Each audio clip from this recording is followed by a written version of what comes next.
दोस्तों, बाल विकास एवं शिक्षा शास्त्र के इस अगले अंक में हम आपके साथ लेकर आए हैं दोस्तों अधिगम के लिए आकलन। क्या ले आए हैं दोस्तों? अधिगम माने होता है शिक्षा, शिक्षा के लिए आकलन, और अधिगम माने शिक्षा का आकलन में अंतर, और शाला आधारित आकलन, सतत एवं समग्र मूल्यांकन, स्वरूप और प्रथाएं, मान्यताओं को देखेंगे। अधिगमकर्ताओं की तैयारी के स्तर के आकलन, अधिगमकर्ता ने जो शिक्षा ग्रहण कर रहे हैं उनके स्तर के आकलन हेतु उपयुक्त प्रश्नों का निर्माण करना, कक्षा कक्ष में अधिगम को बढ़ाने, कक्षा कक्ष में शिक्षा को बढ़ाने, आलोचनात्मक चिंतन, क्रिटिकल जो थिंकिंग है वो बालकों में आ सके, तथा अधिगमकर्ता की उपलब्धि के आकलन के लिए विशेष व्यवस्थाएं क्या क्या चीज़ें हैं, इन सभी को हम देखने का इस अंक में प्रयास करेंगे दोस्तों। तो हम चालू करते हैं मूल्यांकन का अर्थ। सबसे पहले हम पढ़ेंगे दोस्तों मूल्यांकन के अर्थ के बारे में। तो देखें, मूल्यांकन का अर्थ जानते हैं। मूल्यांकन क्या है? शब्द दो शब्दों से मिलकर बना है, मूल्य धन अंकन। इस प्रकार मूल्यांकन का शाब्दिक अर्थ छात्रों के गुण दोषों की व्याख्या करके उसके संबंध में उचित निर्णय करना अथवा उसके यथार्थ मूल्य का निर्धारण करना, यह मूल्यांकन का अर्थ है दोस्तों। आगे इसमें है कि बालक को दी जाने वाली शिक्षा के कुछ उद्देश्य होते हैं। बालक को दी जाने वाली शिक्षा के क्या होते हैं दोस्तों? कुछ उद्देश्य होते हैं। यह उद्देश्य जितने स्पष्ट होते हैं, शिक्षक को शिक्षा प्रदान करने में उतनी ही सफलता मिलती है। उद्देश्य पता हो तो शिक्षक ठीक प्रकार से उनको शिक्षित कर सकता है। मूल्यांकन से हमारा तात्पर्य यह पता लगाना है कि कोई वस्तु मात्रा में कितनी अधिक या कितनी कम है, अथवा कितनी विस्तृत या संक्षिप्त है। इस प्रकार मूल्यांकन का यह अर्थ है दोस्तों। मूल्यांकन का क्या है? अर्थ है। यह हमको पता चल जाता है कि कौन कितना है, हुआ है हमें यह ज्ञान, जो कि कार्य हम कर रहे हैं उसका मूल्य क्या है। मूल्यांकन की प्रक्रिया में दो बातें निहित होती हैं। प्रथम, उस कार्य के द्वारा हमें कितनी उपलब्धि हुई है, उपलब्धि यानी हमको कितनी सफलता प्राप्त हुई है। उपलब्धि का ज्ञान मापन के द्वारा ही किया जाता है।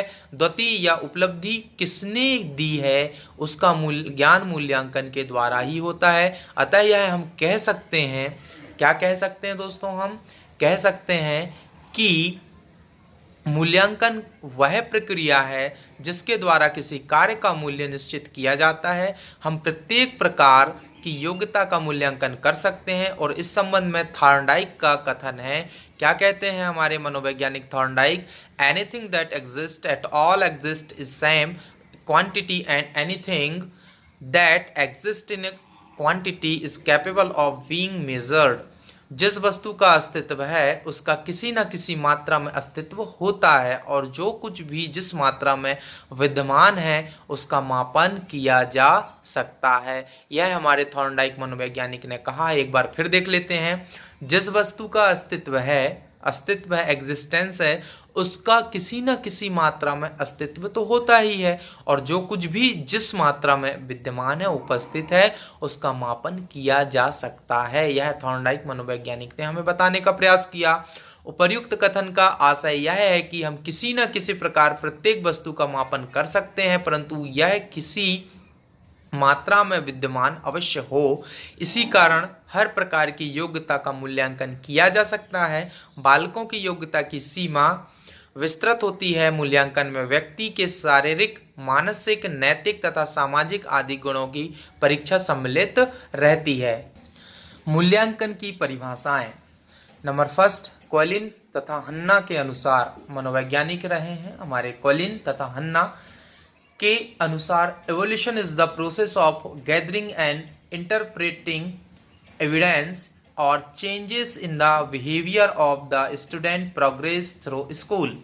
छात्रों के व्यवहार में शिक्षालय द्वारा किए गए परिवर्तनों के विषय में प्रमाणों को एकत्रित करना और उनकी व्याख्या करना ही मूल्यांकन है। ऐसा किसने कहा दोस्तों? कॉलिन तथा हन्ना मनोवैज्ञानिक ने ऐसा कहा। आगे हम इसमें देखें, परिभाषा इसकी देखें हम तो ली के अनुसार, ली कहते हैं कि evolution is the appeared of a pupil's progress in attaining goals of the school, the class and himself।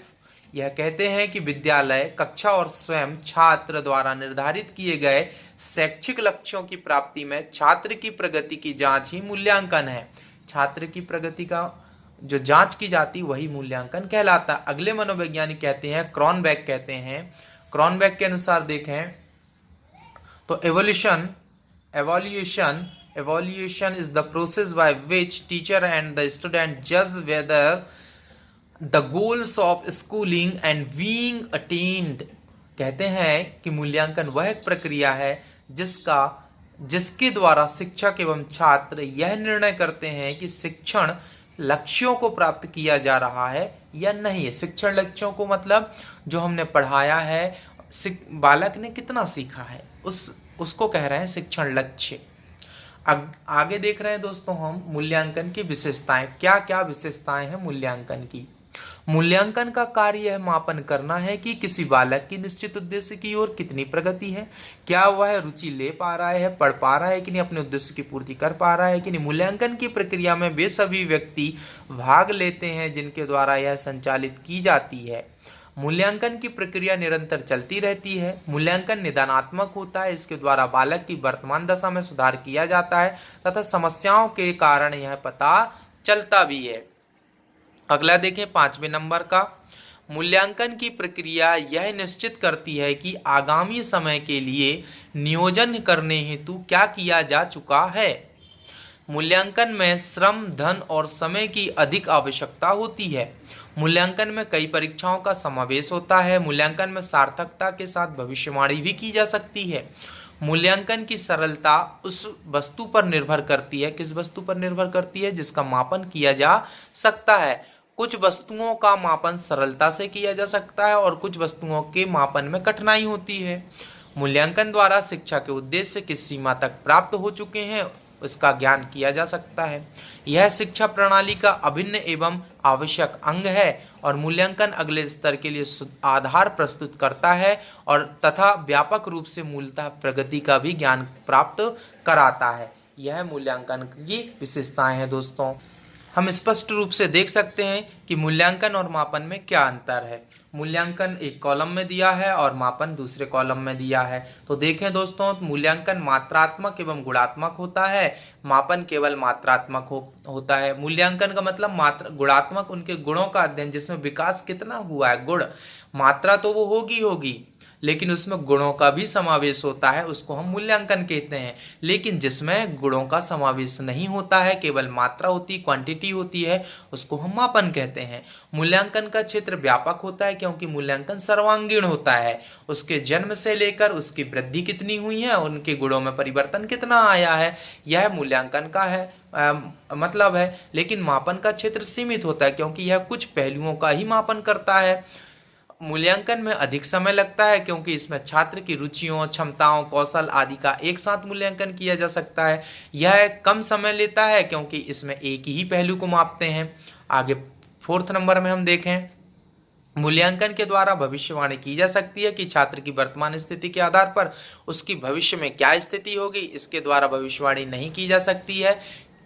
मूल्यांकन का उद्देश्य व्यवहार क्या होता है दोस्तों? मूल्यांकन का उद्देश्य व्यवहार में परिवर्तन लाकर शिक्षा के कार्यक्रम में सुधार करना है और मापन का उद्देश्य केवल मापन ही है, उसमें कोई सुधार नहीं करना है। मापन के द्वारा तुलनात्मक अध्ययन किया जा सकता है लेकिन मापन के द्वारा तुलनात्मक अध्ययन नहीं किया जा सकता। तो दोस्तों, आगे के हम अंक में जानेंगे सतत और व्यापक मूल्यांकन के बारे में। सतत और व्यापक मूल्यांकन हमारे बाल विकास एवं शिक्षा शास्त्र के अगले अंक में जानने का हम प्रयास करेंगे। तो दोस्तों, हमारे द्वारा यह जो सीरीज चलाई जा रही है जिसमें छात्रों की जानकारियां मनोवैज्ञानिक आधार पर शिक्षकों को विशेष रूप से प्राप्त करनी चाहिए, जो कि उनके लिए बहुत ही फायदेमंद सिद्ध होगी। तो दोस्तों, यह कंपटीशन एग्जाम के लिए यह सीरीज़ बहुत ही महत्वपूर्ण सीरीज़ है।